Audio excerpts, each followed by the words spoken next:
A Short History of Nearly Everything by Bill Bryson.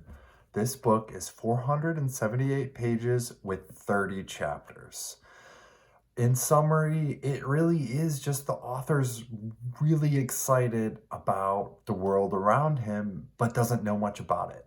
So, the introduction, he's on a flight and is like looking out over the ocean, like, what do I know about the oceans? What did I learn in middle school or whatever? So, really, this is the author's desire to find out more about the world that we live on. So, lots of Earth and space science, but of course, school and textbooks and middle school, it just didn't really do it. And so he goes out and talks to experts in the field, does his own research, reads papers, all kinds of histories and biographies, and learns about not only the Earth itself and the discoveries that were made, but how they were discovered, more about the people. The author is British, so it's mainly a British perspective. So if that, that lens should be noted before getting into it. I really liked that, we learned about some of the people behind the discoveries. Talked about Hubble, Newton, Darwin, Haley, anyone you can think of, any household name, it's talked about.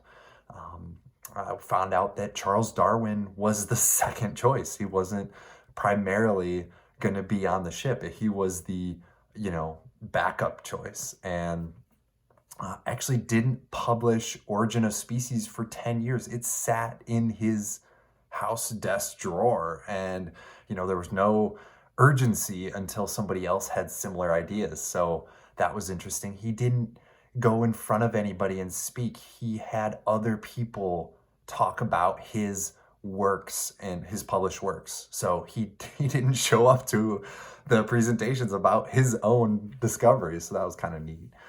Hubble, the Hubble Space Telescope is what we, in modern day know him for. But, he was a 1906 high school track star and won 7 first place events: pole vault, discus, hammer throw, standing high jump.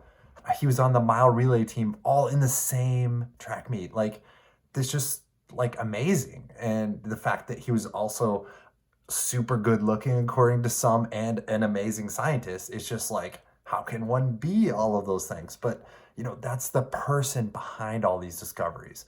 Newton, he wrote Principia. I don't know, it's probably like Italian or something, but anyways, he intentionally wrote it to be hard to read. He didn't want to be bothered by somebody to come by and ask him questions about it. He intentionally made it super, super difficult so only people who had the math and would know these concepts or be able to approach these concepts would then be able to understand. So that's kind of goes in the face of, what we want as, teaching and literature and all that stuff. It's supposed to be easily accessible. So that kind of, I don't know, is a metaphor for this book, right? Making science more approachable, the discoveries, the people, all that stuff.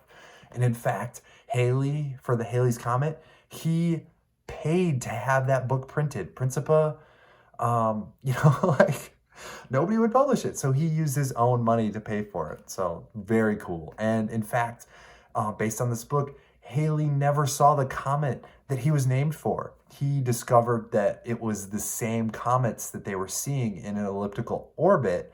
And so they named Halley's Comet after him. But he never got to see it while he was alive. So just really neat stuff. James Parkinson, named for the Parkinson's disease, he was a geologist. There is an Australian pastor who at night takes out his telescope and discovered supernovas. He's credited with the most supernovas discovered, not with the aid of a computer. It's like 35 or something crazy. So just really cool information. Lots of fun stuff. Volcanoes, dinosaurs, atmosphere, oceans, animals, Neanderthals using tools, archaeology, anything you can think of in Earth and space science, it's covered in this book. And it really was, there were parts that were approachable and there were parts that weren't, but really it talked about the current theories at the time. So, when you see, oh, well, Newton's law, blah, blah, blah, that's currently accepted as fact, but at the time, what was everybody thinking about? What did everybody know? What did everybody care about? So very, very interesting. I already talked about the lives of some of the scientists, so that was cool, a little background. And another big mention here is a lot of scientists were ignored for a number of years because they weren't in the field, right? James Parkinson was a geologist. Like, there's all kinds, like, just every field in this had that same thing happen. And it really was encouraging. Like, if somebody had told me as a middle schooler, like, hey, you go do your thing and, you'll change the world, don't worry about what other people say, like, here's proof. Like, that would have maybe hit me a little harder than, like, okay, we're dissecting a lobster today to learn about the insides, right? Like, there was a big difference between those two. So really, this book had parts where science was exciting and interesting, and it was cool. And one of them was in the 1800s.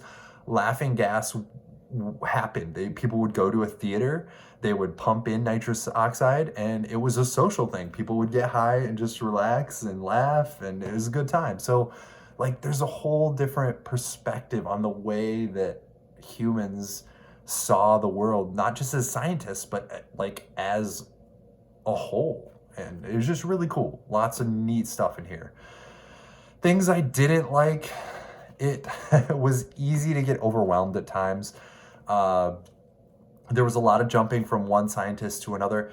Describing one scientist's life, would talk about either a rival, a competitor, or a collaborator, and then it would just cascade deeper, and you're like 4 scientists deep, and then reels you back to the original scientist, and it was just like it was a lot to handle, but lots of good information. Really cool book. I actually discovered it in a Reddit thread on the books subreddit.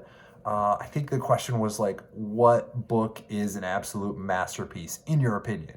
And so somebody said, A Short History of Absolutely Everything. So I'm like, I'll at least give it a try. And I did. I really enjoyed it. There were some hard truths about Yellowstone possibly exploding, lots of solar radiation or comets incoming.